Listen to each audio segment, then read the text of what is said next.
जब से late 1890s में डायनासोर्स के फॉसिल्स धीरे धीरे सामने आने लगे, तभी से कुछ लोगों ने दावा किया है कि पृथ्वी के किसी अनजान जगह पर डायनासोर्स अब भी जिंदा है। ज्यादातर समय यह सिर्फ अफवाहें होते हैं और कभी कभी किसी दूसरे जानवर को देखकर गलतफहमी यानी कि मिस आइडेंटिफिकेशन भी होते हैं। ऐसे कहानियों में कई सारे आए हैं पश्चिमी अफ्रीका के कॉन्गो नदी के बेसिन से।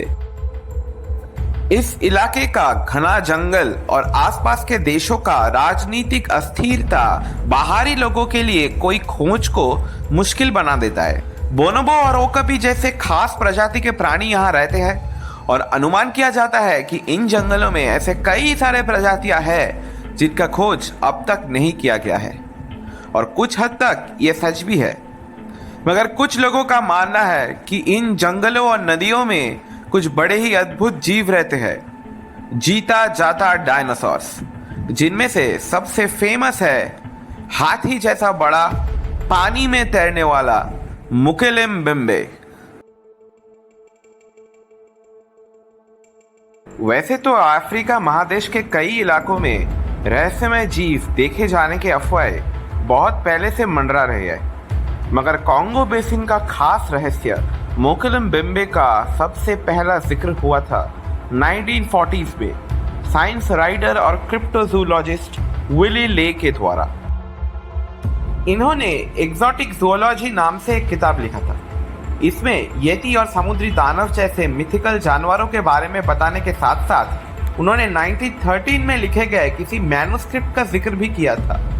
किताब के मुताबिक 1913 के आसपास कैमरून देश के जंगलों में पोस्टेड एक German officer Ludwig फ्रेहर von Stine जू लाउस्नेट्स इसी मैन्युस्क्रिप्ट में मुकेलेम्बेम्बे नाम के किसी बड़े से अद्भुत जानवर के बारे में बताया और विली ले के किताब में उसका ही एक ट्रांसलेशन दिया गया है।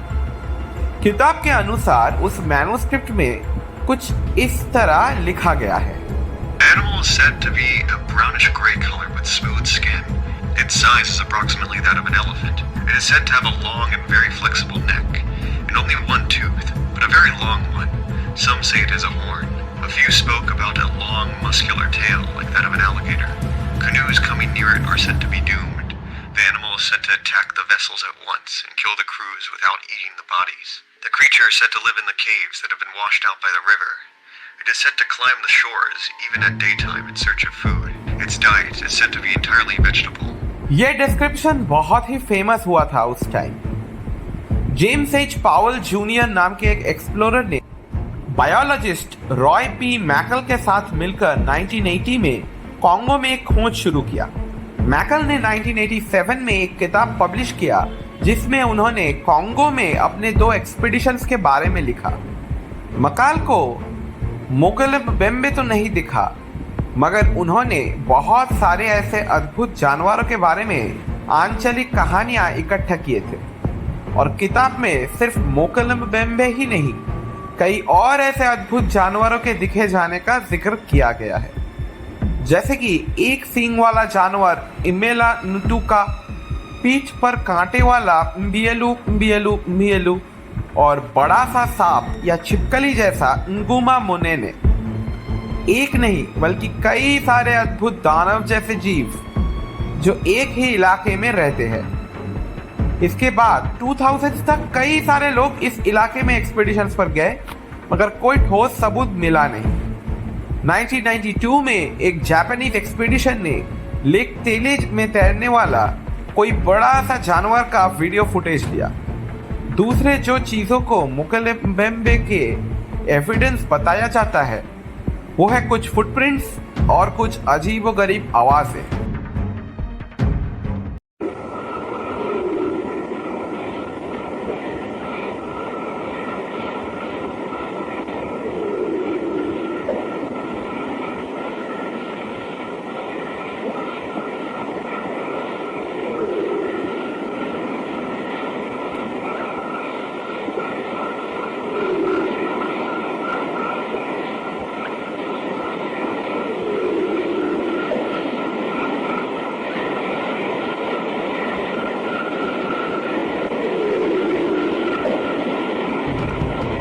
बहुत ज्यादा अटेंशन दिया गया लोकल लोगों के बातों में।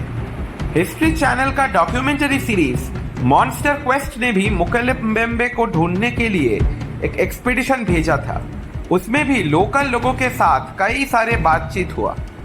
इन इंटरव्यूज में जंगल के लोकल लोगों को खड़ा करके कई सारे जानवरों का तस्वीर दिखाया जाता है और पूछा जाता है कि इनमें से कौन सा जानवर मुकेले म्बेम्बे की तरह दिखता है। इन डॉक्यूमेंट्रीज में कई बार ऐसा दिखाया गया है कि जो लोकल लोग हैं वो दूसरे जानवर जैसे गेंडा या हिप्पो को छोड़कर ब्रोंटोसॉरस जैसे डायनासोर्स के तस्वीर को चुन रहे हैं, मगर रिसेंट एक्सपीडिशंस में इससे कुछ ज्यादा फायदा नहीं हुआ। 2016 में एक डॉक्यूमेंट्री टीम वहां पर कुछ गांव के लोगों के साथ बात किया, जिन्होंने बताया कि मुकेले म्बेम्बे एक समय रहता था इन जंगलों में, मगर बरसों पहले वो विलुप्त हो चुके हैं। 2018 का एक एक्सपीडिशन जिसमें एक फिल्म क्रू और कुछ डीएनए साइंटिस्ट भी थे, लेक तेली के आसपास खोज किए और उनको भी कोई डायनासोर का सबूत नहीं मिला। हाँ, मगर उन्होंने लेक में एक बिल्कुल नया प्रजाति का ग्रीन एल्गी जरूर डिस्कवर किए। इसके बाद कोई और एक्सपीडिशंस नहीं हुए हैं इस इलाके में। अब ये सारे जो बात है ये शायद इशारा कर सकते हैं कि अफ्रीका के घने जंगलों में कोई सौरोपॉड डायनासोर जैसा जीव आज भी जिंदा है।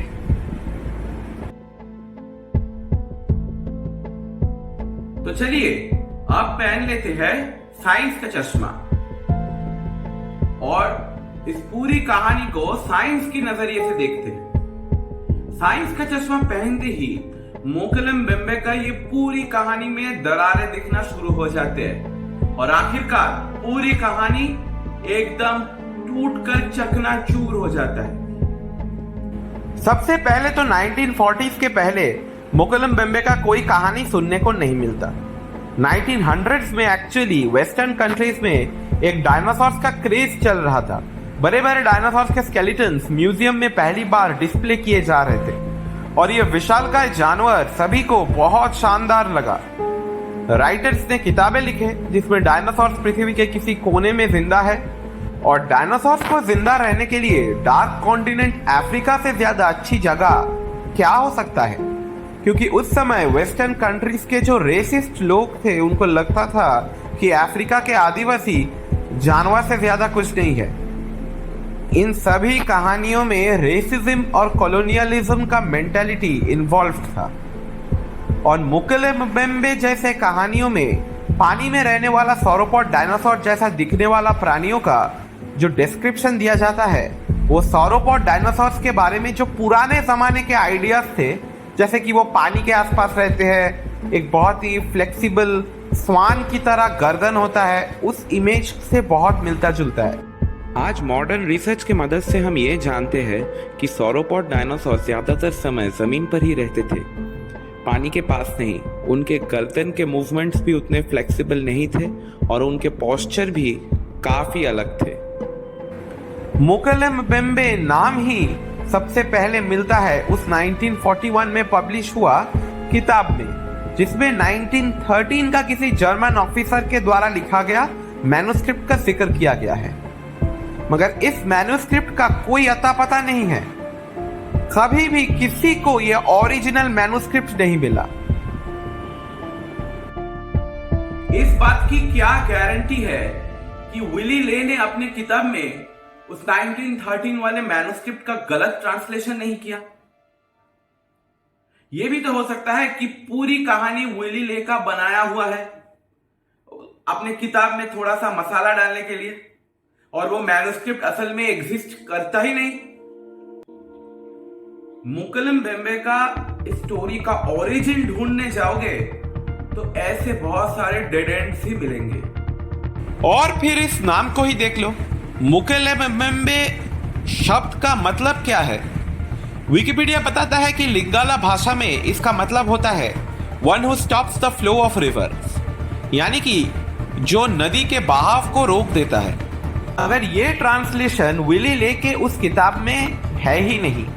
उस किताब में लिखा है The natives named the creature Mukelia Mbembe, but whether the name had any special meaning was uncertain. certain. ये one who stops the flow of reverse वाला ट्रांसलेशन मिलता है 1982 में हरमन रजिस्टर्स नाम के बंदे के कुछ राइटिंग्स में।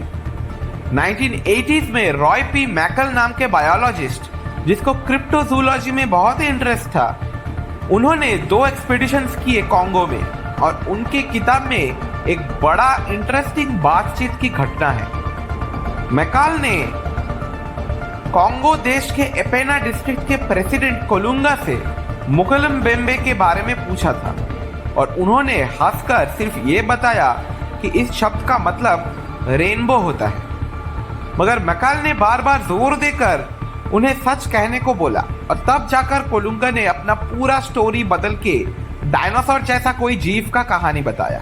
इसके अलावा मैकाल ने अपने किताब में ही लिखे हैं कि कई बार ऐसा हुआ है कि वहाँ के गांव वालों को इस मुकेलेम्बेम्बे के बारे में कुछ पता ही नहीं था, यहाँ तक कि कभी कभी गांव वालों को डरा कर या उन्हें मेडिकल सप्लाईज ना देने की धमकी देकर उनसे इंफॉर्मेशन मांगा गया।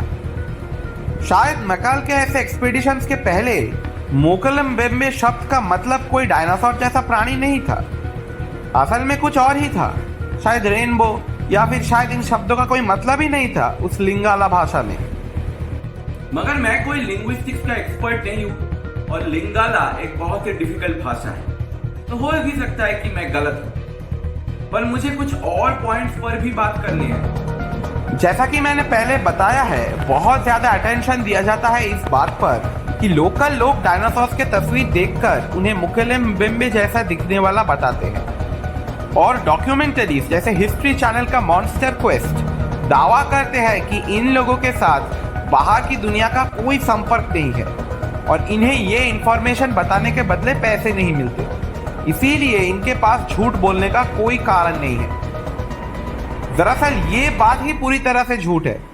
ये लोग चाहे कितनी भी जंगलों के पास क्यों ना रहते हो, इनके साथ बाहरी दुनिया का कनेक्शन जरूर है। ये किताबें पढ़ते हैं, कॉमिक्स पढ़ते हैं, यहाँ तक कि टीवी भी देखते हैं और इन्हें कॉमिक्स, टीवी और मूवीज से अच्छी तरह से पता है कि डायनासोर्स क्या होते हैं। इसके अलावा ये टेस्ट हमेशा एक रिजल्ट नहीं देते।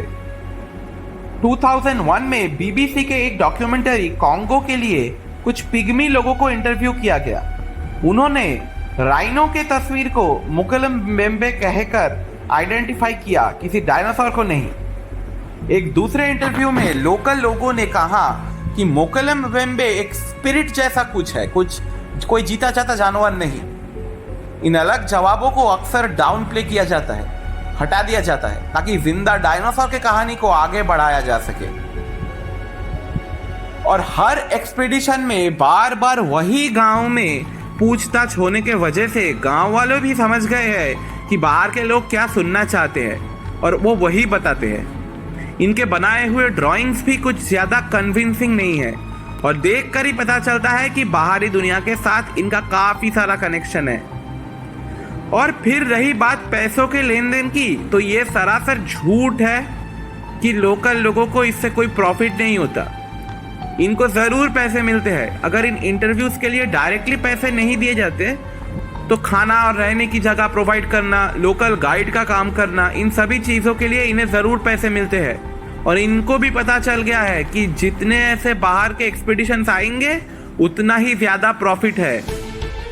1989 में एक गांव के मुखिया के बेटे को एक ब्रिटिश राइटर ने पूछा था कि गांव के लोग इतने जोर लगा के कैसे कह सकते हैं कि उन्होंने कोई जिंदा डायनासोर को देखा था, ऐसा क्यों कहते हैं।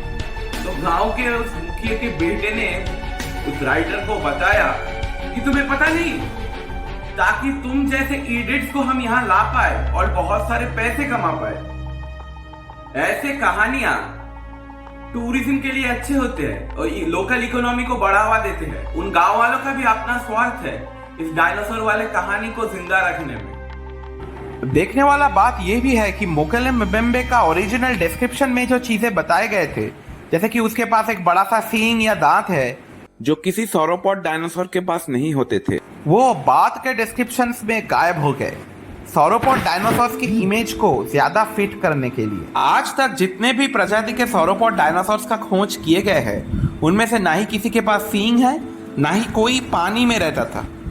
शायद उन लोकल ट्राइब्स में प्रचलित कोई कहानी या मिथोलॉजी था जिसे ये बाहर से आने वाले गोरे लोगों ने अपना कहानी को आगे बढ़ाने के लिए बार बार ट्विस्ट करके कुछ दूसरा कहानी बना दिया। शायद मुकेले म्बेम्बे का मतलब असल में कुछ और ही था। शायद किसी नदियों के आत्मा का कहानी था, या फिर शायद गेंडा का कोई नाम था, या फिर शायद इसका मतलब एक रेनबो ही था। अब बात करते हैं इस पूरे कहानी में उस चीज के बारे में जिसको लेकर ज्यादा बातचीत नहीं होता। मोकेले म्बेम्बे को ढूंढने वाला हर रिसर्चर थोड़ा सा टेढ़ा है। हिस्ट्री चैनल का डॉक्यूमेंटरी मॉन्स्टर क्वेस्ट में जिसे दिखाया गया उस विलियम गिबन्स को ही देख लो। ये कोई पैलियोंटोलॉजिस्ट या बायोलॉजिस्ट या जूलॉजिस्ट तो है नहीं, तो ये डायनासोर ढूंढने क्यों निकल पड़े? इसमें थोड़ा इनका रिलीजियस प्रोपागेंडा शामिल है। और ये विलियम गिबन्स और बाकी कुछ और भी रिसर्चर्स क्रिश्चियनिटी के उस ग्रुप से है जिन्हें यंग अर्थ क्रिएशनिस्ट कहा जाता है। ये एवोल्यूशन को झूठ मानते हैं और बाइबल में जो लिखा है उसको लिटरली मानते हैं। इसको लगता है कि पृथ्वी सिर्फ 6000 साल पुराना है, इंसान और डायनासोर साथ साथ रहते थे और नोआ के बड़े से नाव का कहानी सच में हुआ था। और इनको बेहद प्यार है मुकेले म्बेम्बे से, क्योंकि इनको लगता है कि अगर किसी तरह ये मुकेले म्बेम्बे सच हो जाए तो इनका ये सारा विश्वास ये भी प्रूव हो जाएंगे। और मेक नो मिस्टेक, ये लोग जो इन एक्सपीडिशंस पर जाते हैं, इन एक्सपीडिशंस के पीछे लोकल लोगों को क्रिश्चियनिटी का पाठ पढ़ाने का भी एक छुपा हुआ एजेंडा होता है। और कई बार ज्यादातर समय ये एक्सपीडिशंस दूसरे क्रिएशनिस्ट संस्थाओं के फंडिंग पर ही चलते हैं। और ऐसे ज्यादातर रिसर्चर्स अनक्वालिफाइड, अनइन्फॉर्म्ड रिलीजन को हथियार बनाने वाले लोग हैं, कोई साइंस बैकग्राउंड के नहीं। और ये चाहते हैं कि मोकेले म्बेम्बे डायनासोर ही हो। इनका अपना स्वार्थ है डायनासोर की कहानी फैलाने में। ये चाहते ही नहीं है कि मोकेले म्बेम्बे का मतलब गेंडा या रेनबो हो। और पता है सबसे इंटरेस्टिंग बात क्या है? ये लोग जो इसे इतने सालों से ढूंढ रहे हैं, इतने सारे एक्सपीडिशंस पर गए हैं, इतना सब कुछ के बाद इन्हें क्या मिला? घंटा। एविडेंस के तौर पे जो फुटप्रिंट्स कहकर दिखाए जाते हैं वो सौरोपॉड्स के फुटप्रिंट्स की तरह बिल्कुल भी नहीं दिखते। और कई सारे एक्सपर्ट्स और पेलियोंटोलॉजिस्ट ये कंफर्म कर चुके हैं कि मिट्टी में जिन गड्ढों को फुटप्रिंट्स कहा जा रहा है वो सिर्फ नेचुरली बने हुए गड्ढे ही है, कोई फुटप्रिंट्स नहीं। 1992 में जापानीज एक्सपीडिशन ने जिस वीडियो फुटेज लिया था उससे भी ज्यादा कुछ प्रूव नहीं होता। ये कैमरा कितना हिल रहा है देखिए, इमेज बहुत ज्यादा ब्लरी है। और ये काला धब्बा कुछ भी हो सकता है, हाथी, नाव में बैठे हुए इंसान, कुछ भी। इसका शेप भी कोई सौरोपॉड डायनासोर की तरह नहीं लगता। मोकेले म्बेम्बे एक प्रमाण है इस बात का कि कैसे एक लोकल छोटा सा कोई मिथ कोलोनियलिस्ट रेसिस्ट माइंडसेट के मदद से और छुपी हुई रिलीजियस एजेंडा के वजह से एक बहुत बड़ा आकार धारण कर सकता है। अगर आप साइंस की नजरिए से सोचेंगे तो ऐसे मिथ्स का कोई भी क्रेडिबिलिटी नहीं है। तो मैं आपको इंकरेज करूंगा जो इस वीडियो को देख रहे हैं कि आप ऐसे मिथ्स को फेस वैल्यू पर ना ले, सवाल पूछे और साइंस के नजरिए से विचार करें। ये वीडियो अगर आपको अच्छी लगी तो एक लाइक जरूर कर दीजिए। आप आपका अपना ओपिनियन बताइए कमेंट्स में और प्लीज मेरे चैनल को जरूर सब्सक्राइब कीजिए और वीडियो दूसरों के साथ शेयर कीजिए। फिर मिलते हैं किसी और वीडियो में आज से 6.5 करोड़ साल पहले। बाय।